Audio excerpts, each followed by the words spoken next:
On this episode, we are excited to welcome filmmakers of Taking Back the Groove, a documentary about famed New York City disco producer Richie Weeks' battle with his record label to win back the rights to his music catalog. Richie scored a top 10 dance hit in 1981 with Rock Your World, and his music has been sampled by top electronic musicians like LTJ Bukem, cementing his legacy in the dance music scene. Joining Richie is the documentary director, Celia Aniskovich, a New York-based director and producer who began her illustrious career at NBC. Celia has co-produced Netflix hits like How to Fix a Drug Scandal and Fear City, New York vs. the Mafia. Her diverse filmography includes award-nominated works like Fruitcake Fraud and HBO Max's Me Miss Cleo. Rounding out our trio is Atish, a charismatic DJ celebrated for his intimate and elegant performances across genres such as deep house, Romanian minimal, and artful techno. His tracks released on esteemed labels like Crosstown Rebellion and on Juno Deep reflect his eclectic sets. Atish is not only a producer of the film, he also wrote the score. On this episode, we dive into Richie's incredible story and the making of the documentary. So then it was cool, but I had two. I worked with Instant Funk and the Jammers and Weeks and Company, and then they closed. They closed shop. I don't know what it was. They made it ran out of money or what, but that's how it. You guys followed me, right, all the way. Okay, that's why I'm here now. And help.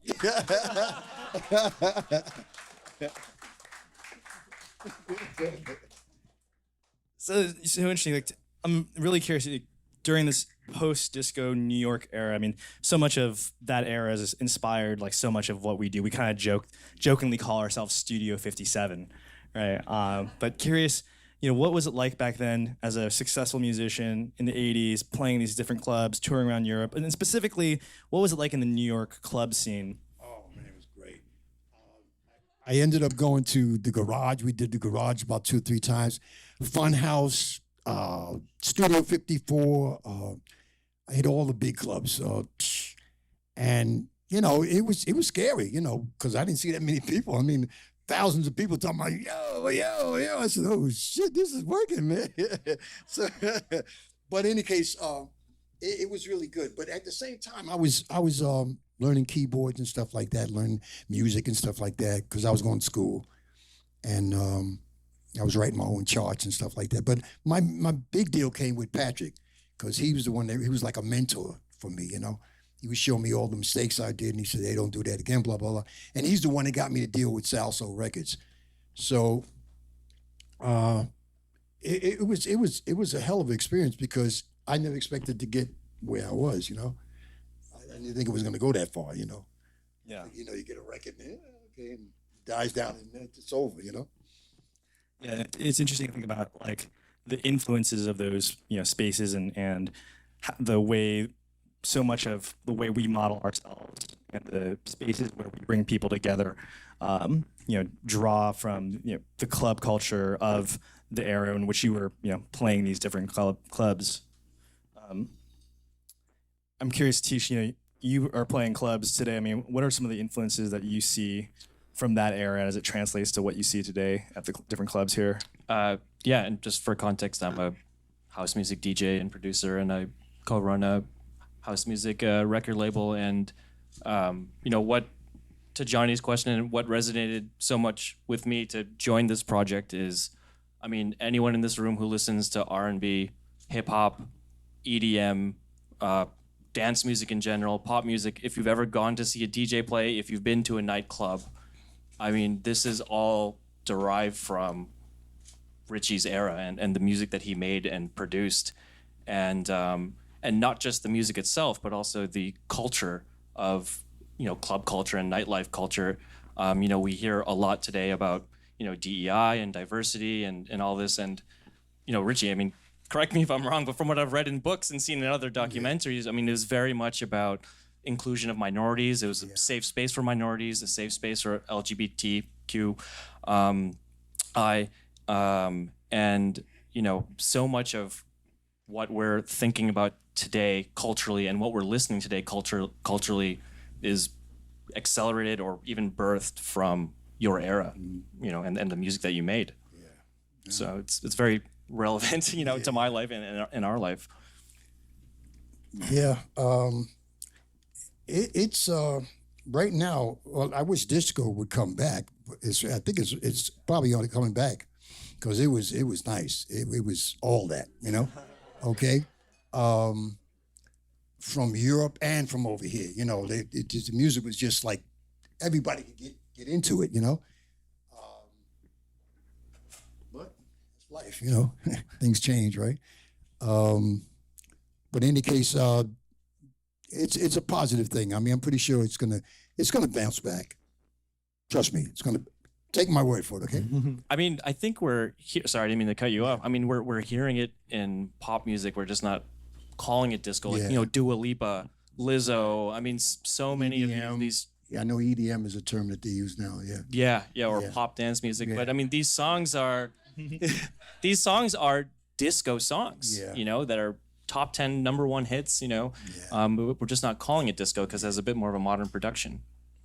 But yeah, we're listening to disco now. The moment is now. Yeah, that's true. Yeah, it's so crazy how so much of that music has inspired the music that we're just listening to every day, and we see the threads of those influences everywhere. I want to fast forward to the film and today, and to introduce Celia as well, the filmmaker director behind the documentary. And very curious, how did you guys get connected? How did this happen? How did you get involved with the project? Yeah, so again, it was back to Roddy and another story, and Duncan, his younger brother, who is here somewhere. Duncan and I went to high school together, and Duncan reached out to me and said, hey, I know you make documentaries. Have you heard of this guy, Richie Weeks? Me and my brother are really obsessed, and you've got to learn more about this. And so I said, no, but sounds good in the sort of 2 seconds you've told me about him and what's going on. And we all sort of started digging in really quickly. I mean, that really wasn't that long ago, if you think about how long ago it was and where we are now. But I started by talking to Jerome, who is Richie's manager, and also the guy who got Richie's rights back.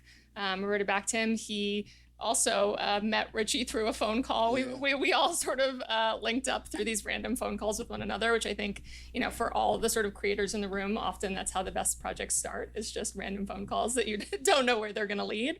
And so I talked to Jerome pretty quickly and said, hey, I know some articles have been written, but we think this is something bigger, and we want to tell Richie's story from the beginning, but we also want people to understand that this is bigger than Richie, and this is about, people having their rights back in music. It's about control of your art in general. As a filmmaker, and certainly now during the writer's strike, I think it's really crucial that we talk about the reality of artists not having control over their own art. And so it felt like an opportunity to get Richie's story out there, get Richie's music out there, but also, I know Richie and I have talked a lot about it, sort of the opportunity to help people understand, which we'll talk about more, this sort of obscure, and shouldn't be obscure, but copyright law that's super important, that can benefit so many artists that so many don't know anything about. How many people out there are into music? Making music? Oh boy, look at this. Everybody. Okay. It's important. I mean that, this is something that you got to learn about, because there's a lot of crooks out there. Okay. And they're hungry. They are hungry. They're still hungry. Back in the 80s, they were hungry, so they're even hungrier now. Okay? But stick with it. Don't give up. Stay with it. You believe in your product. I'm just saying this as somebody that's been through it, it's not written in stone, but still, just stay with your product, believe in yourself, and things have changed. You don't have these big record companies anymore now. You can just go on Bandcamp or online some kind of and get heard and make money. Don't give up. That's one of my songs, by the way. Don't give up. Okay. Yeah. I just want to chime in and say one thing, as I've been working on the project for however many months, and I've gotten to talk to you a few times and meet you, the most inspiring thing, can I share how old you are? Is that okay? Oh, yeah. Richie's 79 years old. And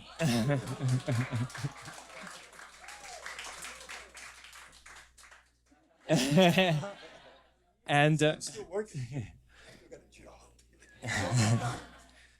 and we were filming one day, and between takes or between shots, I just said, "Hey, Richie, out of nowhere, these articles being written about you. We're making this documentary. What is it? How does it feel?" And you were very humble. You said it feels amazing, and I said, "So what do you plan on doing?" And what you said inspired me so strongly, especially at 79-year-old. You said, "I'm gonna keep making music and I'm gonna tour," and that really resonated with me so strongly, especially in line with what you said, which is just keep on doing it and seeing that spark and that fire you have to continue creating and to want to continue performing is the words are spoken truly from you, and I hope I feel the same way about music, when I get to that point too. That's beautiful. We should also say the end of the film is Richie and Sheldon performing to a packed house. And it was an incredible show. And I think everybody there was blown away by what these guys can still do. I think one of the most inspiring parts from my understanding of the story, having heard it from Roddy and Atish, and seen snippets of the film, was that while doing music, you also had a job. And it's so interesting to hear that because there's this interesting glorification of making it in art, so much so that it's more about making it versus making the art. When in reality, it's we should be making art and doing whatever it is we can to support making more art. But how because this is something that's very relatable for a lot of us, where we have our day job, but then we also work on our art. What people call the multi-path career path these days. How was it for you back then, working a full-time job? How did you find the time? How did you find the energy to go from working at the post office by day and then hitting the studio by night and coming up with the #1 hit record?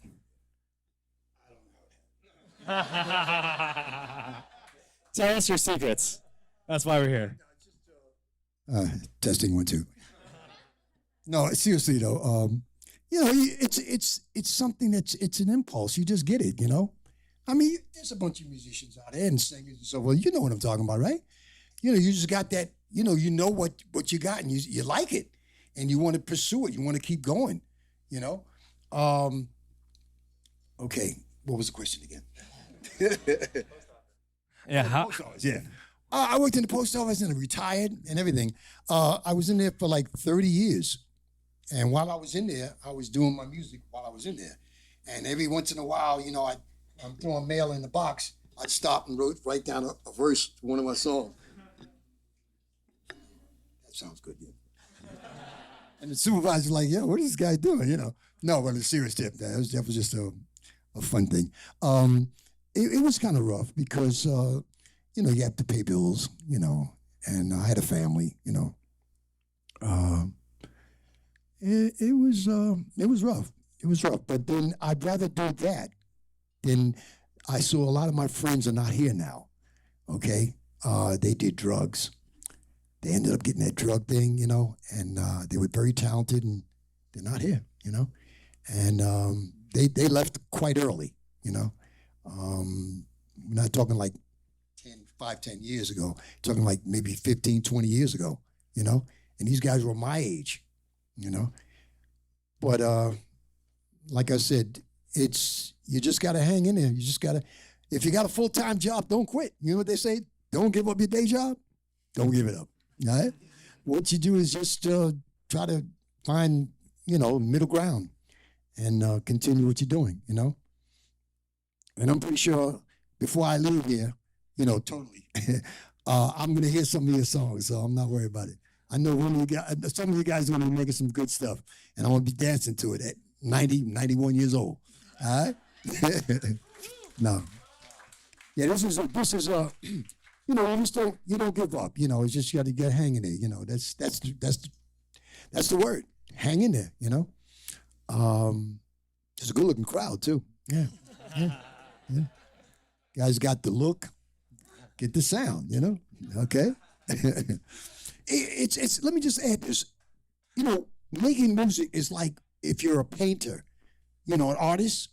You put your colors in there. And don't have somebody come and say, yo, you did a little bit of yellow over there. Yo, man, get out of here. Just make your painting. Put your easel up and put your colors in. And if it satisfies you, hey, and play it for somebody else. And if they say, oh, that's great, man. But if they say, I don't know, man, don't pay them no mind, okay? Don't pay them no mind. It's you. You're putting yourself on that easel. And you're just like all the great painters, They didn't have nobody come to tell me, you got to put a little more yellow over there, man. A little bit of, no, that doesn't exist, You just got to hang with it. But that's basically it, I love that. One of the things that I always find super fascinating about any journey as an artist, as a creative, is coming up with a crazy idea and then bringing that idea to reality. You had a crazy idea to pursue this music thing while working at the post office, and then you guys had a crazy idea to tell this story.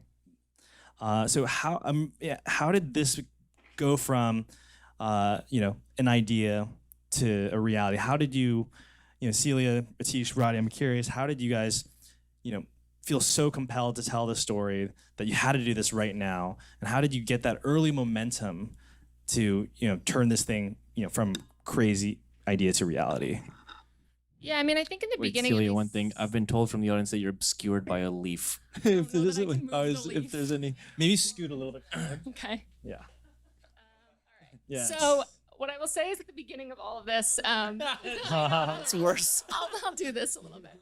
At the beginning of all of this, I think we all sort of thought like maybe this is like a quick news piece. Like I think there was a moment in the beginning of like before we talked to Jerome, before we talked to Richie, of like maybe this is a nice thing that we can do something, but I don't think any of us thought that this is where we would be.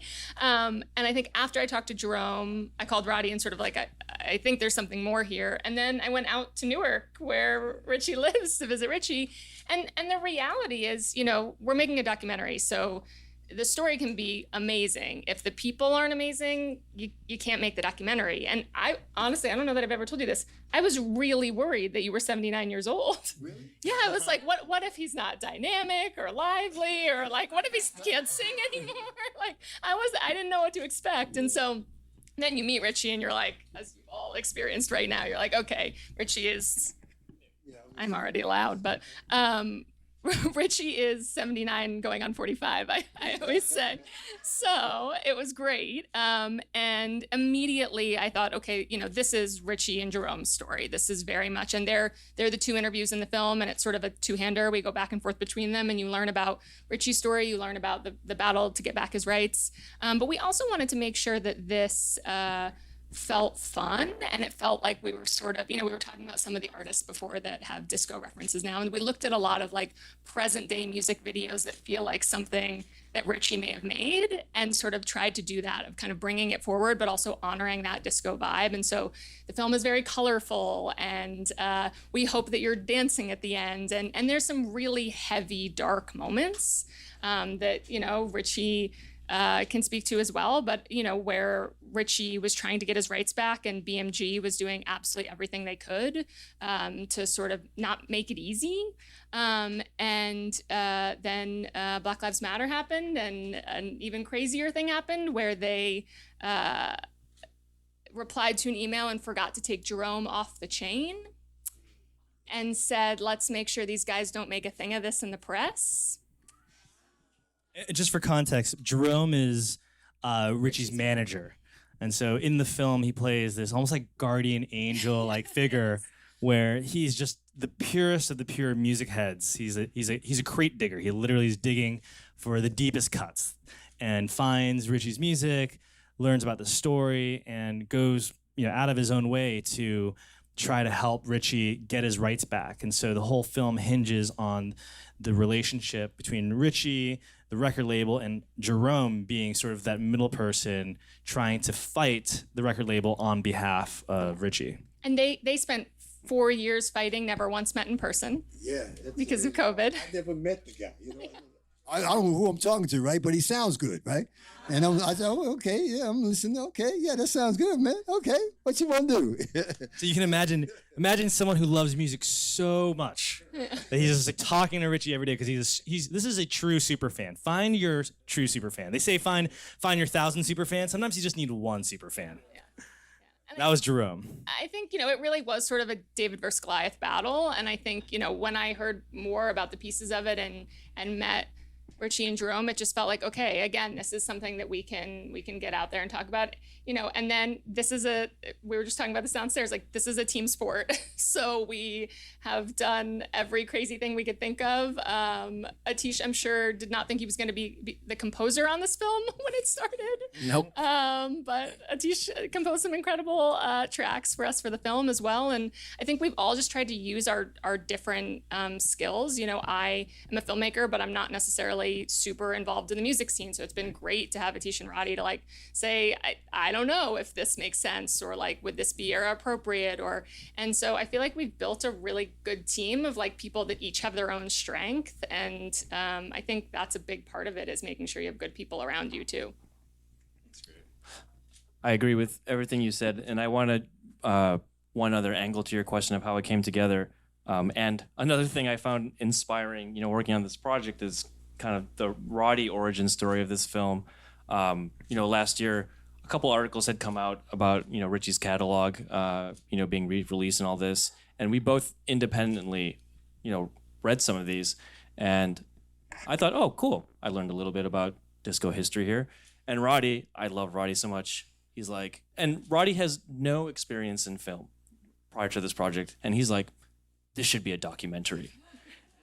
And then he just fucking made a documentary, out of nowhere. And that was I've said this to you so many times, but it's so inspiring, which is and it's so obvious, but if there's something you want to do, just do it, and don't feel constrained by thinking something is outside of your reach, or it's outside of your skill set, or whatever, and rely on people to help you.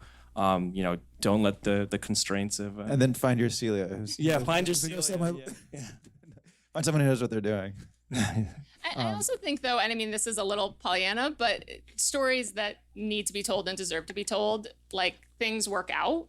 I also don't think any of us would be sitting here, 6 months ago thinking that Raekwon from Wu-Tang would be EPing this film. That seems insane.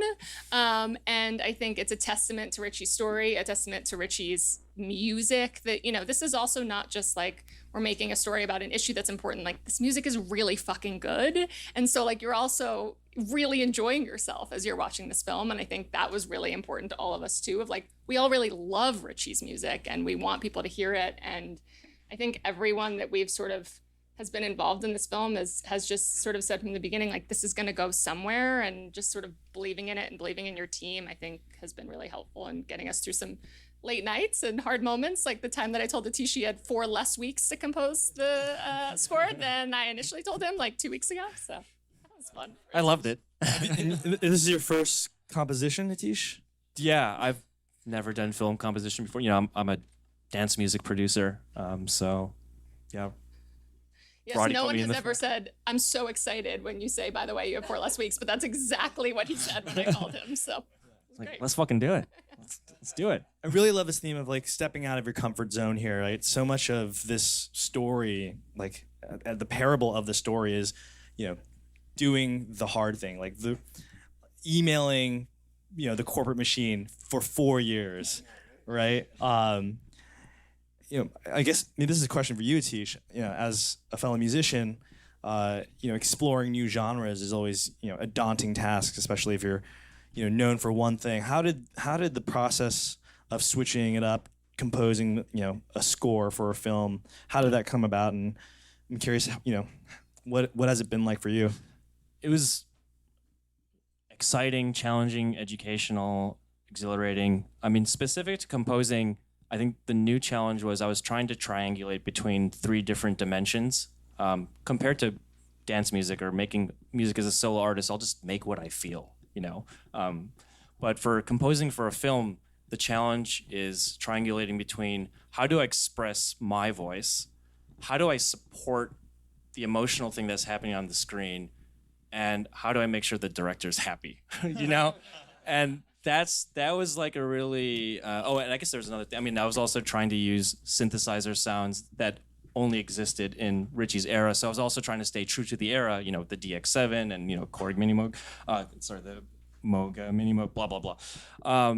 So that was a challenge, one, understanding how to negotiate between all the different forces. And I think what was helpful for me was early on kind of identifying all the things where I need to compromise and what the forces are.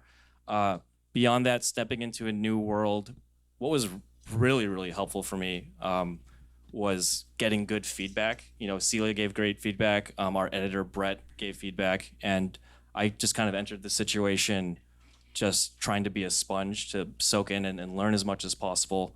And I think that made the process, hopefully, I mean, it must have made the process easier for all of us. So I try to just kind of, when I'm put in these uncomfortable situations, enter as a student, basically. And I also had another composer friend who was a mentor, who I would call regularly through the process. And I guess that's the third part of the answer, which is don't be afraid to ask people for help. You know, I mean, it is my name on it, but, you know, there's so many other people that, you know, help get to that point, and put the ego aside, take the feedback, ask for help, rely on advice. And I think it would have been a million times harder if I didn't have all those, you know, great contributions at play. I'd say 95% of the film is because we asked various people for help. Like, no one gets to film in the post office ever. Like, Roddy has a friend who got us into the post office. Like, I've tried to film in the post office for like 15 years. And then Trinell, Richie's daughter, works in the post office as well. So it's like, just this great, everything about it is amazing. Outside of, you know, the traditional awards, accolades, what do you guys want to get out of this film? What would be a win for you with this film? Well, for me personally, I think, you know, I've touched on it a little bit, but the hope, I think, in talking to Richie and learning about, you know, what they were able to do over 4 years, it is getting artists to understand that there is this copyright law that, as Jerome says, is probably the most important copyright law of the past century.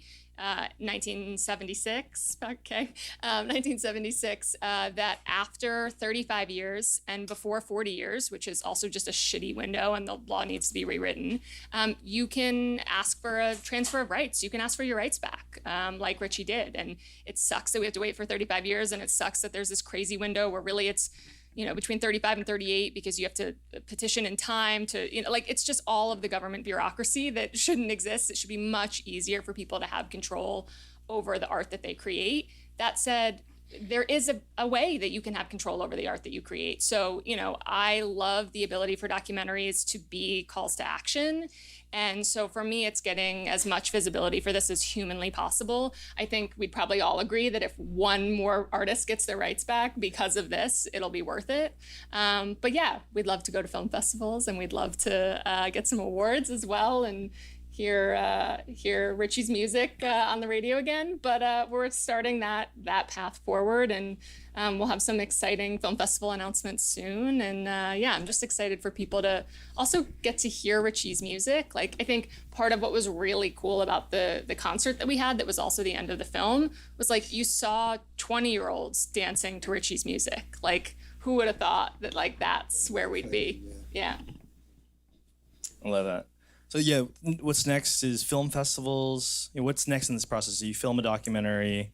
Yeah, so Atish and I were in the mix today. We're coloring the film right now, and it'll be done at the end of next week. And then, thank you. And then we will be submitting to festivals, ones you've heard of, ones you haven't. You know, Telluride, Sundance, South by Southwest, smaller festivals. I think, you know, Richie also had such a fan base abroad. We're trying to get the festivals abroad as well, and just, again, seeing it, getting as many people to see it as possible. I don't know that I've ever really talked to you about what your hope for, what would be a win for you with the film, but I'm sure you have a great answer.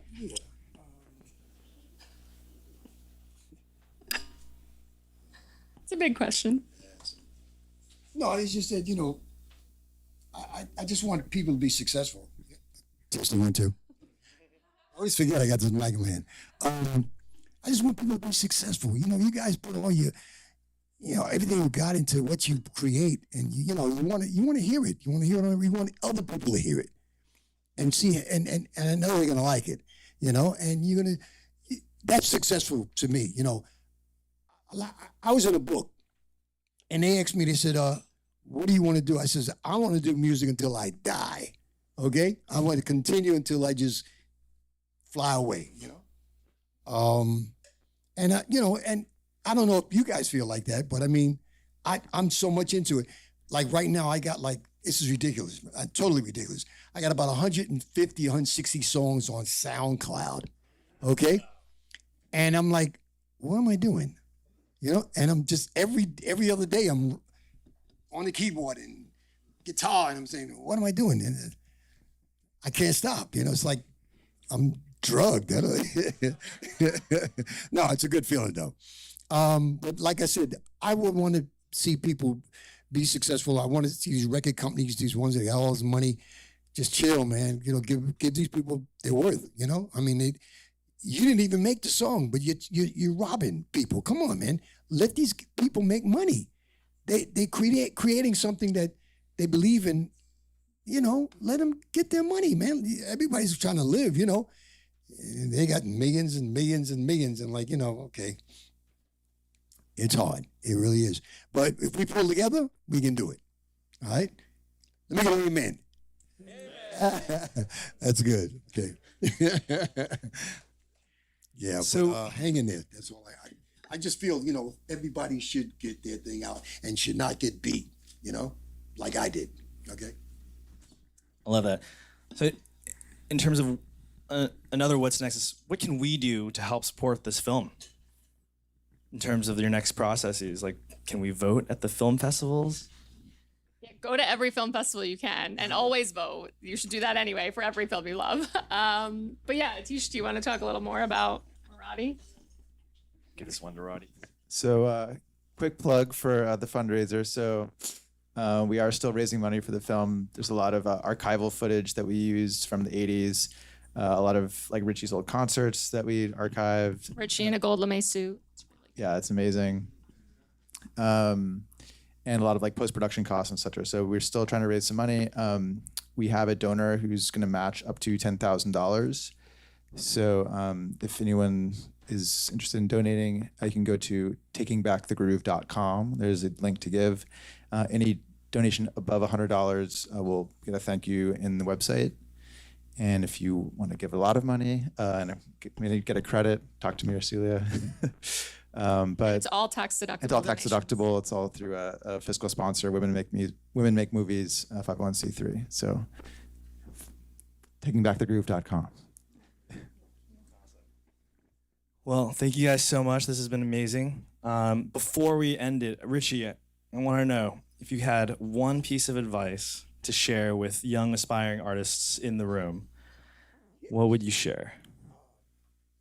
I would tell you, like I said previously, don't give up. Stay with your craft. Stay with your ideas. Shine. Make them shine. Make them shine where you're almost shocking yourself. Like, oh, wow, did I do that? No, I mean, and then you then take it in and let your friends hear, your family. And the most important thing is, like I said so many times, it's redundancy, but don't give up. Okay? Just hang it there. It'll happen. Can I get an amen? Amen.